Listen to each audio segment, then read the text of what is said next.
Komandan Batalion Azov dan tentara bayaran Ukraina di Mariupol kembali gagal dievakuasi dari zona perang. Kementerian Pertahanan Rusia menyebut rezim Kiev Ukraina berulang kali mengirim tim evakuasi untuk membawa kabur Komandan Azov dan tentara bayaran di Mariupol namun selalu kandas. Tindakan sebelumnya untuk mengevakuasi mereka dengan helikopter telah gagal.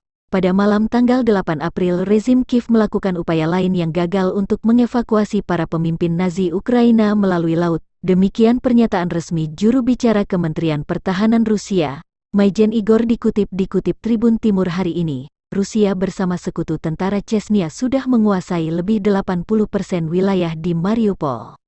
To reports, the Kiev nationalist regime is preparing another provocation to accuse Russia of allegedly massacring civilians in Irpin, Kiev region. I would like to draw your attention to the fact that the units of the Russian armed forces left the town more than a week ago. The Security Service of Ukraine plans to bring the bodies of local residents killed by Ukrainian artillery shelling from the morgue of the town hospital on Polevaya Street to the basement of a building on the eastern outskirts of Irpin.